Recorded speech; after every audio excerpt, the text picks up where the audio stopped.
Olá, boa noite, amigos e amigas, aqui do nosso canal do YouTube, Salve Maria. Estamos todos juntos, mais uma vez, em mais um programa do nosso apostolado, hoje a nossa catequese virtual, né? E hoje o nosso tema vai ser sobre a teologia do corpo. Você sabe o que é isso? Não sabe? Então vai ter oportunidade de saber um pouco mais aqui no nosso programa do apostolado. O programa do nosso apostolado, que é Catequese Virtual.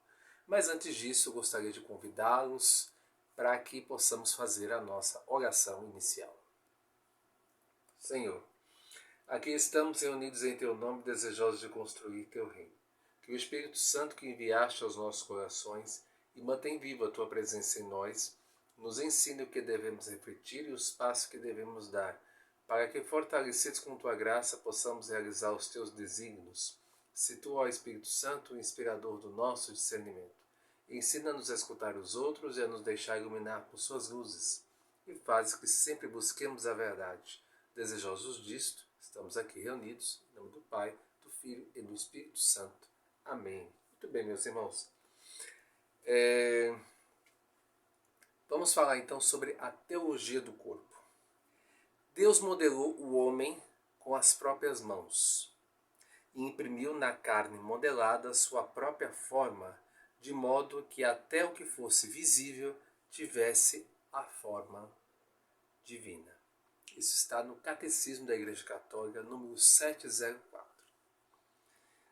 Teologia do corpo é o título que o Papa São João Paulo II deu ao primeiro grande projeto de ensino do seu pontificado. Em 129 pequenas palestras, pronunciadas entre setembro de 1979 e novembro de 1984, ele ofereceu à Igreja e ao mundo uma valiosa reflexão bíblica sobre o sentido da corporeidade humana, em especial sobre a sexualidade e o desejo erótico. O teólogo católico George Weigel descreve essa teologia do corpo como uma das mais ousadas reconfigurações da teologia católica dos últimos tempos. Algo como uma bomba relógio teológica programada para detonar com dramáticas consequências. Talvez no século XXI, essa visão nova do amor sexual apenas começou a tocar a teologia da Igreja, a pregação e a educação religiosa. Quando, porém, ela se impuser plenamente, prenuncia Weigel, produzirá um dramático desenvolvimento no modo de pensar virtualmente sobre todos os temas importantes do credo. Deus, sexo e o sentido da vida. Por que a reflexão do Papa sobre o amor sexual iria afetar todos os temas importantes do credo? Porque sexo não é apenas sexo. A maneira como entendemos e expressamos nossa sexualidade revela as nossas convicções mais profundas sobre o que somos. Quem é Deus? E o significado do amor, da organização da sociedade e até mesmo do universo. Por isso, a teologia do corpo de São João Paulo II representa muito mais que uma reflexão sobre o sexo e o amor conjugal. Através da objetiva do matrimônio da união numa só carne, dos cônjuges, diz o Papa, descobrimos o sentido de toda a existência, o sentido da vida. Esse pronunciamento dele foi no dia 29 de outubro de 1980.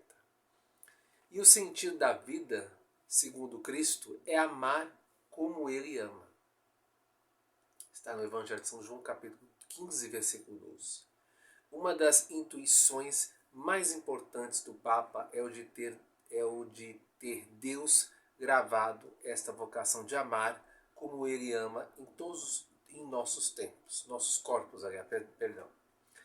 Ao nos criar homem e mulher e chamando-nos a ser uma só carne.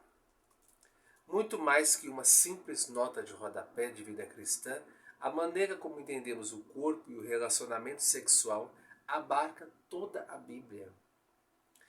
Ela nos imerge na perspectiva de todo o Evangelho, de todo o ensinamento, de toda a missão de Cristo.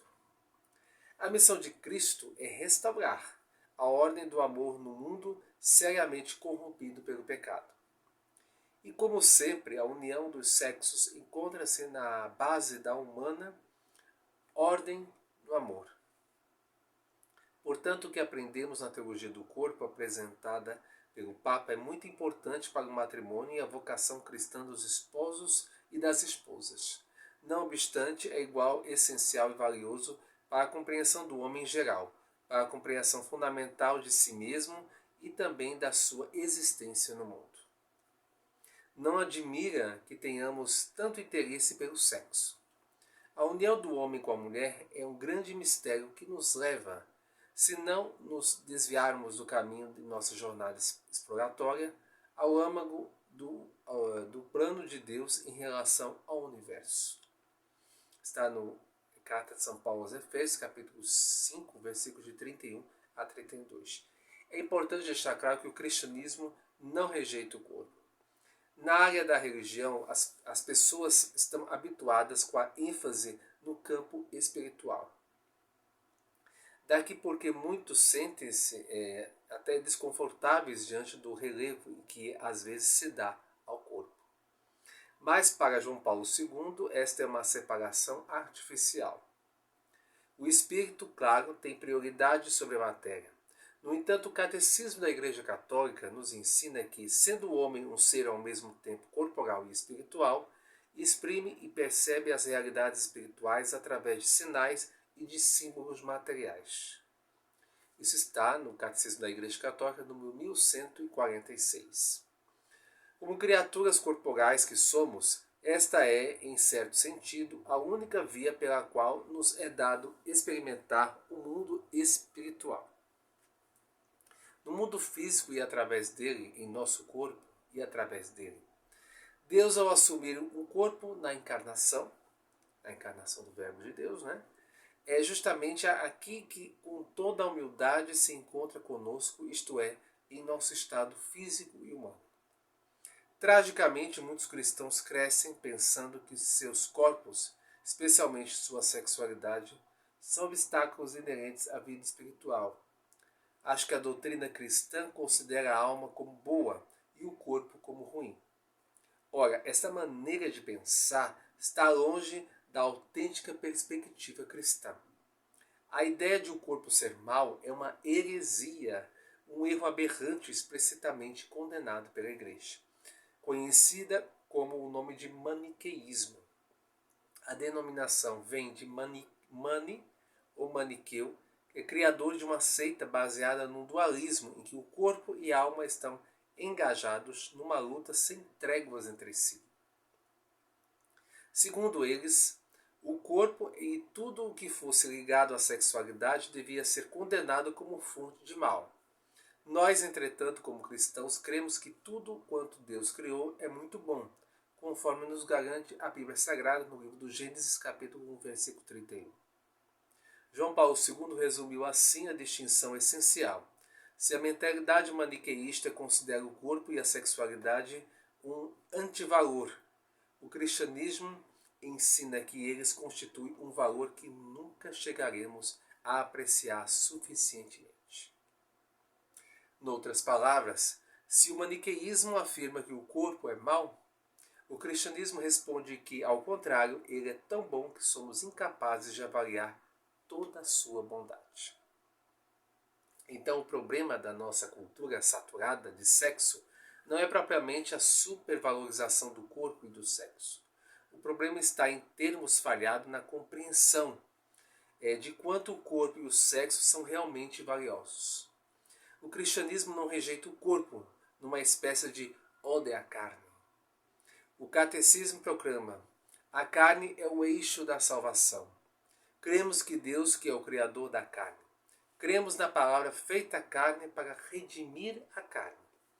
Cremos na ressurreição da carne.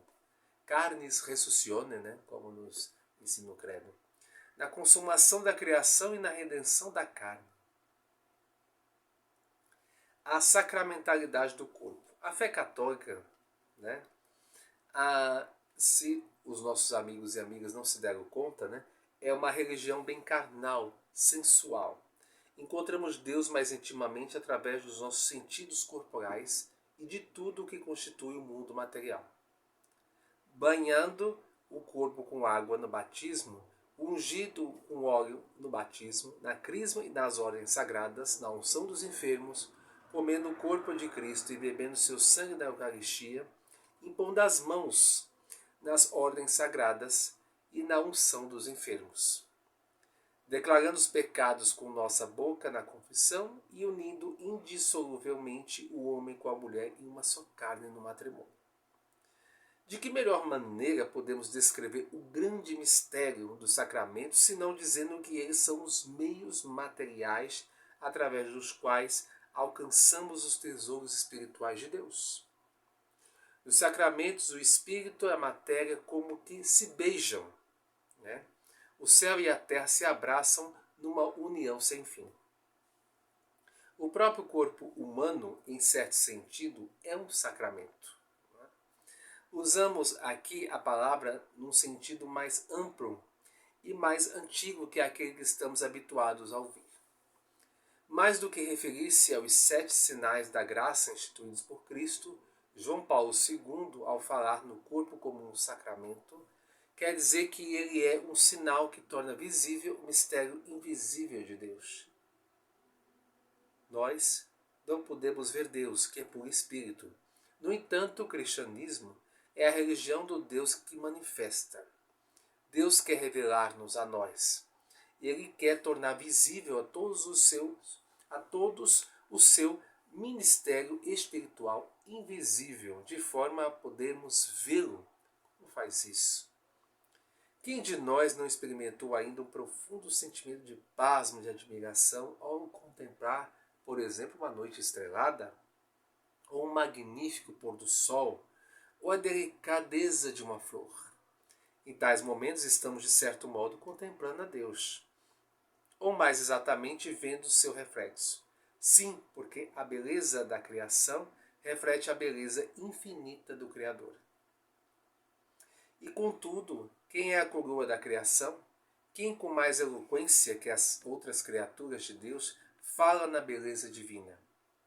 A resposta é o homem e a mulher e o seu chamado a uma comunhão fecunda. Deus criou o ser humano à sua imagem. A imagem de Deus o criou. Homem e mulher, ele os criou. Deus abençoou e disse: sede fecundos e multiplicai-vos. Bem, meus irmãos, se tratando da teologia do corpo, né, vocês veem a importância, né, dessa teologia, né, que foi elaborada pelo Papa São João Paulo II, né, para nós. Então, nós vamos fazer o seguinte, nós vamos dividir esse assunto em 2 partes. A primeira parte é hoje, e na próxima semana a gente vai continuar falando a respeito da teologia do corpo. Tá? Então eu vou continuar mais um pouco, e daqui a pouco a gente encerra esse assunto por hoje. Tá? Mas aí na próxima semana a gente vai continuar. Tá? Consideramos importante divulgar os conceitos da chamada teologia do corpo em pequenos artigos para a formação. Né? Afinal, essa teologia, iniciada de maneira especial pelo Papa João Paulo II, tem como objetivo revelar toda a beleza e importância do corpo humano, né? Fazendo com que seja respeitado e não profanado.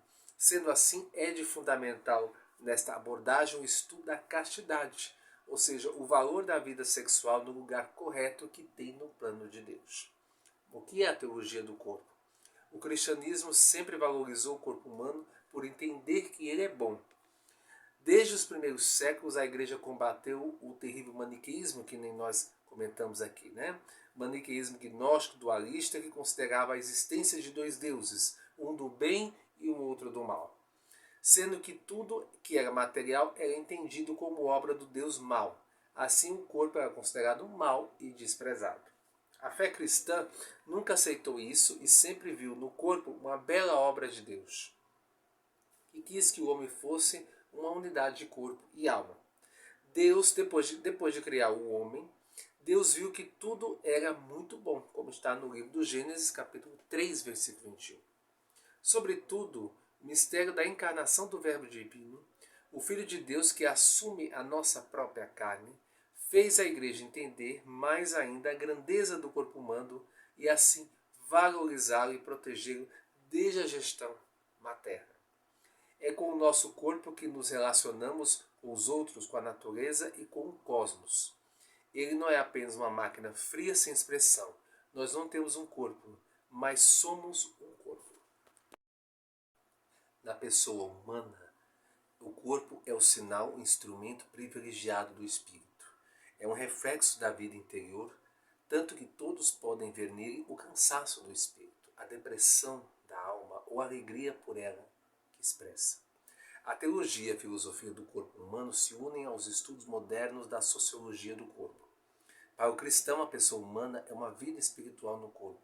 Matéria e espírito são duas dimensões ontológicas do ser único. Contudo, o corpo não é uma prisão da alma, como entendia Platão, influenciado pelo gnosticismo dualista. Aristóteles, por outro lado, julgava erroneamente que o homem fosse apenas um membro da espécie humana e sem valor individual. O filósofo Porfírio afirmava que Plotino tinha o aspecto de alguém que se envergonha de estar em um corpo. Na filosofia cristã, ao contrário, o homem todo é obra de Deus. E esta filosofia o fez ser visto como pessoa racional, valorizando todas as suas atividades físicas, racionais, psicológicas e espirituais. Isso deu à civilização ocidental um ganho extraordinário. A teologia do corpo, evidenciada de maneira especial pelo Papa João Paulo II, tem como objetivo revelar toda a beleza e importância do corpo humano, fazendo com que seja respeitado e não profanado.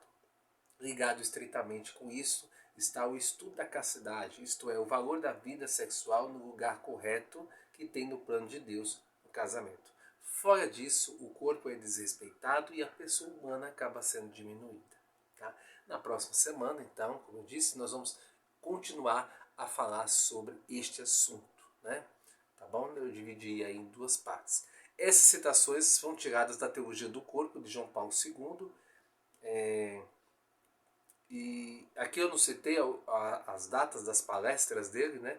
Mas vocês encontram esse texto também no site Cleofas, do professor Felipe Aquim. Tá certo? E também foi retirado do livro, né? Teologia do Corpo para Principiantes, uma introdução básica à revolução sexual, por João Paulo II. Tá? O livro de Christopher West, tá certo? Tá bom? Então é isso, espero que vocês tenham gostado. Na próxima semana, então, a gente dá continuação a essa segunda parte. Vamos lá para o nosso momento de pedido de oração? Vamos lá. A gente reza então por todas as almas que estão no purgatório, em especial pelos meus pais, meu irmão, a minha tia Maria Fernanda dos Santos e a dona Maria Belmiro Bento. Pela recuperação da saúde de dona Romana Maria Jesus, por dona Sulema, por dona Ana Lúcia, pelo Paulo Luiz, pelo Monsenhor Guilherme, pela Carla Cibele, pelo avô e a mãe de José Luiz, pela recuperação e libertação de Isaura Fabiana, Adriana Araújo, Judite Júlia, a dona Luzinete, o João Lucas, né, está fazendo um tratamento difícil contra a maldita doença do câncer, né? E também a gente reza por Dadá e também por toda a sua família. Pelos que estão desempregados, a dona Ana Lúcia, pelo Paulo Nazário, eu, né, e a Lucicrécia. Rezemos em especial pelo Kleberson e também pelo fim da guerra no Oriente Médio. Pelo Papa, pelos bispos do mundo inteiro, pela 16ª Assembleia Geral Ordinária do Sino dos Bispos, né, dedicada à sinodalidade, que começou no último dia 4 de outubro, está quase terminando, né? E pela santificação do clero mundial, pelos diáconos, em especial Marinaldo Souza, o diácono Carlos Foiani, por todos os leigos, em especial pelos nossos amigos e amigas de qualidade, as nossas duas amigas de qualidade no momento, né? Que é a dona Vera Lúcia e a Lucicrécia, e também pelo nosso apostolado de defesa católica. Rezemos também pela união de todos os cristãos à única igreja de nosso Senhor Jesus Cristo, que é a Igreja Católica Apostólica Romana. Tá? Nunca tenham dúvida disso. Tá certo? Você que é cristão católico, nunca tenha dúvida disso. Tá bom? Muito bem, convido agora os nossos irmãos e irmãs para que juntos possamos rezar as principais orações da nossa fé na língua oficial da nossa Santa Igreja. Pater noster, quis in celis sanctificetur nomen tuum, adveniet regnum tuum, fiat voluntas tua, sicut in cielo et in terra. Pane nostrum quotidianum da nobis hodie, et dimitte nobis debita nostra, sic et nos dimittimus debitoribus nostris, et ne nos inducas in tentationem, sed libera-nos a malo. Amém. Ave Maria, gratia plena, Dominus tecum, benedicta tui mulieribus, et benedictus fructus ventris sui, Iesus. Santa Maria, Mater Dei, ora pro nobis peccatoribus, nunc et in hora mortis nostre. Amém. Gloria Patri et Filio et Spiritus Sancto, sic et in principio et nunc et semper, et in saecula saeculorum. Amém. Muito bem, meus irmãos e irmãs, encerro então o nosso programa aqui, a catequese virtual com vocês, e assim os programas do nosso apostolado dessa semana, né? Mas se Deus assim permitir, na próxima semana a gente tem mais catequese virtual aqui, junto com vocês, certo? Tá bom? Então é isso, espero que vocês tenham gostado, tá? O nosso apostolado é bem simples, faz as coisas bem com o máximo de humildade possível, né? Para que vocês também possam entender aquilo que está sendo passado aqui pelos nossos programas, tá bom? É importante a participação de cada um de vocês. Se tiver alguma dúvida, questiona, que terei prazer em responder, tá certo? Então é isso. Fiquem todos com Deus e até a próxima semana. Salve Maria.